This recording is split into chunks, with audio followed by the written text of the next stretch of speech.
प्रदेश कार्यालयामधून. तर माझे बोलणे शोभा अभिमन्यू पहारकर. सर आपलं आडनाव कळू शकतं का? पहुरकर आहे का सर? पौरकर. सर आपण शोभा पौरकर यांच्याशी बोलणं होऊ शकतं का सर आमचं? हो सर, मी त्यांचा मुलगाच बोलत आहे. बोला ना सर. आपण कोण बोलताय सर त्यांचे? मुलगाच बोलतोय सर मी. ओके सर, तुमचं नाव सांगू शकता तुम्ही? रुपेश अभिमन्यू पहुरकर. एक मिनिट सर. हा.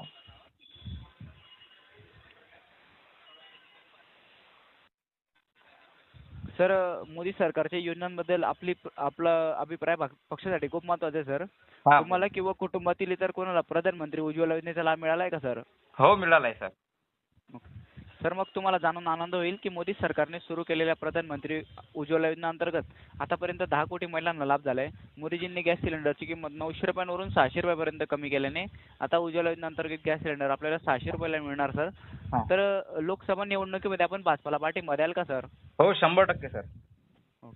सर विकसित भारताचा संकल्प पूर्ण होण्यासाठी भाजपाला विजयी करण्यात हातभार लावा. तुम्हाला मोदीजींना काही सूचना करायच्या असतील तर आम्हाला, जेणेकरून भारतीय जनता पक्ष देशाच्या प्रगतीसाठी अधिक प्रयत्न करू शकेल, तर आपल्याला मोदीजींना काही सूचना करायच्या आहेत का सर? हो, करायच्या सर, पण फोन नका कट करू तुम्ही फक्त. नाही सर, बिलकुल. ठीक आहे सर. मला सर सांगा तुम्ही, मी विचारतो सर, फक्त सांगा मला तुम्ही. हा सर. फक्त मोदी म्हणजे नरेंद्र मोदीला किंवा भाजपला वोटिंग केल्यानेच भारत विकसित होणार आहे काय? नाही, तसं तर नाही होणार सर. म्हणजे इतर पक्षांना केलं तर होणार नाही का भारत विकसित? सर इतर पक्षांना केलं तर होईल, विकसित भारत होऊ शकतो सर, पण त्या पक्षांनी कामही केले पाहिजे सर तेवढे. म्हणजे कोणते कामं सर नेमकं? आता सर विकसित भारतासाठी कसे, म्हणजे जसे की नवीन रस्ते तयार करणे, गावाचे डेव्हलपमेंट करणे सर, नवीन कंपन्या वगैरे त्या गावामध्ये आणणे, ते शहराचे औद्योगिकरण वाढवणे सर, चालचलन वाढायला पाहिजे देशावर. ठीक. आतापर्यंत सर आपल्या देशामध्ये मोदी सरकार किंवा भाजप सरकारनं किती प्रोजेक्ट राबवले हो सर? सर ते तर नाही सांगू शकत आम्ही. किती रस्त्याची पुनर्बांधणी केली सर? सर ते आता ते प्रत्येक गावागावात असेल सर रस्ते, आम्ही ते कसं काय सांगू शकतो? सांगू का सर मी? हा सर. भारत हा रस्त्याच्या बाबतीमध्ये अमेरिकेनंतर दुसऱ्या क्रमांकावर येतो सर. बरोबर. त्याच्यानंतर नवीन प्रोजेक्टची गोष्ट सर, भारताचे स्वतःच्या मालकीचे असणारे प्रोजेक्ट सर गव्हर्नमेंटनं खासगीकरणामुळे विकून टाकले सर. आणखी कोणते प्रोजेक्ट राबवणार आहे सर? विकण्यासाठी की देशात उभारण्यासाठी? देशात उभारण्यासाठी सर. मग हे पहिले प्रोजेक्ट का विकले सर? सर आता मग काही कारण असू शकतं सर त्या गोष्टींना. हो, कोणतं कारण सर? कारण भाजप, तुम्ही म्हणता भाजप विकसित करणार आहे देशाला, बरोबर. प्रोजेक्ट विकून तर विकसित होणार नाही सर. बरोबर आहे सर. विकसित करण्यासाठी तुम्हाला औद्योगिक क्षेत्रामध्ये प्रगती करावी लागेल, आरोग्य क्षेत्रामध्ये प्रगती करावी लागेल, शिक्षण क्षेत्रामध्ये प्रगती करावी लागेल सर. हो सर. मला तुम्ही सांगू शकाल का सर, भारताचा शिक्षणाच्या बाबतीमध्ये कितव्या क्रमांकावर आहे, कितवा रेशो आहे आपला? नाही सर, तेवढं तर नाही सांगू शकत. नाही सांगू शकत. औद्योगिक, आपल्या आरोग्य विभागामध्ये भारत सरकार आपल्या करामधून किती टक्के खर्च करतो सर? काय सर? करामधून आरोग्य क्षेत्रावर किती % खर्च करतोय सर? काय माहित नाही सर मला. किती जागा रिकतात हे माहित आहे का सर? नाही सर. सर देशाला जर विकसित करायचं असेल तर पहिले धर्माचे भांडणं मिटवावं लागतील. बरोबर सर. एक धर्मनिरपेक्ष राष्ट्र म्हणून काम करावं लागेल सर. बरोबर कष्टकरी, होतकरू, गरीब, कष्टकरी, दुबळा माणूस आहे, याच्या मुलाला शिक्षण कसं मिळेल हा प्रयत्न करावा लागेल सर. त्या बाबतीत देश हा विकसित होणार आहे, ना की राम मंदिर उभारल्यानं किंवा ना की धर्माचं राजकारण केल्यानं देश विकसित होणार नाही सर. बरोबर सर. मोदी सरकारला नाही सर. आणि तुम्ही म्हणाले सर मोदी सरकार, मला तुम्ही सांगा सर, हा भारत सरकार म्हणून देश चालतो की मोदी सरकार म्हणून? भारत सरकार म्हणून चालतो सर. मग मोदी सरकारनं देश विकत घेतला काय भारत? नाही. मग मोदी सरकार कसे म्हणताय सर की मोदी त्याच्या खिशामधून खर्च करतोय? नाही सर. मोदी पेमेंट घेतो की नाही घेत सर? घेतात ना. मग जर देश सेवा करत असेल तर पेमेंट घेण्याची काही गरजच नाही सर.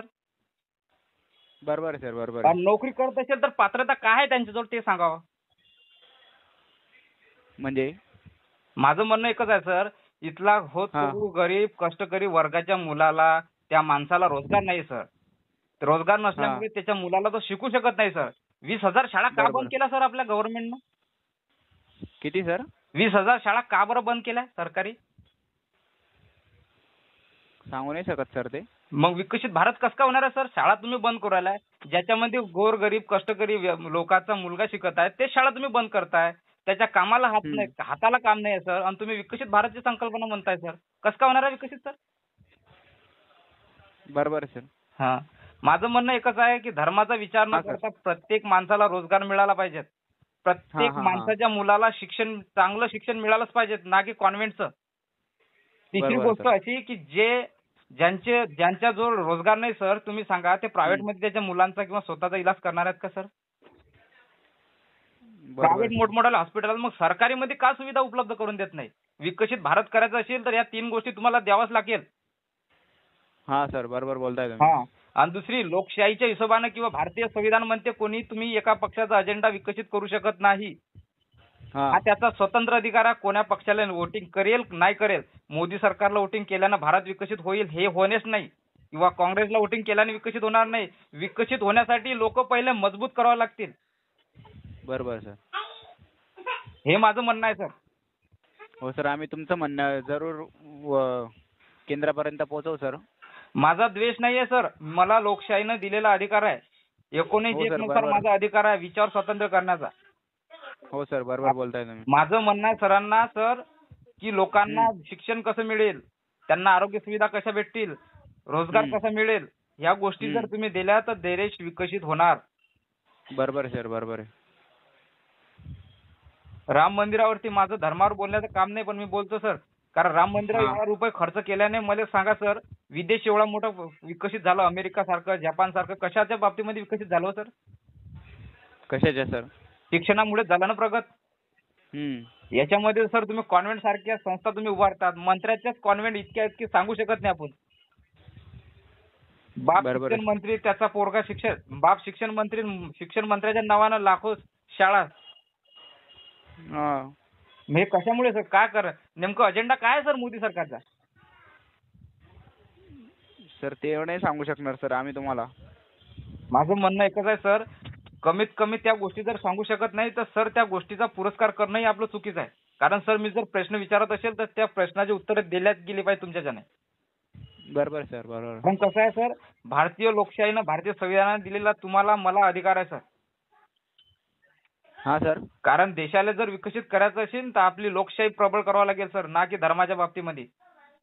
हो सर, बरोबर. हा सर, तुम्हाला पुढचा प्रश्न विचारू शकतो का मी? हा बिलकुल विचारू शकता सर तुम्ही. आपली विधानसभा कोणती सांगू शकता का सर? खामगाव मतदारसंघ आहे सर माझी. खामगाव. एक मिनिट. हो सर. सर आपल्याला विनंती करतो सर की आगामी लोकसभा निवडणुकीमध्ये भाजपाला विजयी करण्यासाठी, मोदीजींना बळ देण्यासाठी कमळ बटन दाबा. तुम्ही तुमचा वेळ दिल्याबद्दल धन्यवाद सर. सर एक सांगू का तुम्हाला? हा सर, बोला ना, बोला ना. तुम्ही सर भाजपचे सदस्य आहे का? नाही सर. मग? कार्यकर्ते सर आम्ही. भाजपचे कार्यकर्ते आहे का सर? हा सर, मी बी तुम्हाला एक सांगू इच्छितो सर. बोला ना सर. लोकशाहीच्या बळकटीकरणासाठी तुम्ही काहीतरी प्रयत्न करा सर, जेणेकरून तुमच्या येणाऱ्या भविष्याला किंवा तुमच्या मुलाला विचारण्याचं काम नाही झालं पाहिजे की बाबा तुम्ही माझ्यासाठी काय केलं. कारण आज जर तुम्ही या गोष्टीचं जर हे करसान की नाही, तर उद्या तुमचाच मुलगा तुम्हाला क्वेश्चन करेल की बाबा लोकशाही ज्यावेळेस धोक्यात होती त्या बाबतीत तुम्ही काय करत होते. तुम्ही हे सांगसान काय? मी भाजपचा प्रचार करत होतो. नाही सर. तर लोकशाही कशी बळकट होईल सर, याच्या विचारातून प्रयत्न करा तुम्ही. लागलं तर पेमेंट देत तर झुकारून टाका ते, कारण तुमच्या भविष्याची वाटचाल याच्यापासून होणार आहे. बरं बरोबर आहे सर, बरोबर आहे. कारण आपण जर प्रधानमंत्र्याला जर प्रश्न विचारू शकत नाही तर मला तुम्ही सांगा सर लोकशाही आहे का इथं? तसं तर नाहीये सर. हुकुमशाहीची वाटचाल म्हणतात त्याला. मला तुम्ही सांगा सर, गेल्या 10 वर्षांमध्ये नरेंद्र मोदीने किती प्रेस कॉन्फरन्स घेतल्या सर? काय घेतले सर?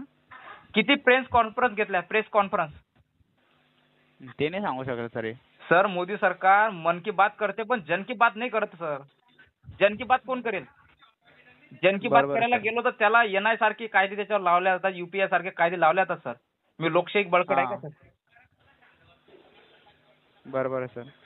माझं म्हणणं एकच आहे सर, होता येईपर्यंत तुम्ही लोकशाहीचा कशी प्रबळ होईल, प्रचार होईल याचा प्रयत्न करा. हो सर, आम्ही त्यासाठी खूप प्रयत्न करू सर. हो, कारण सर हे जर करसान तर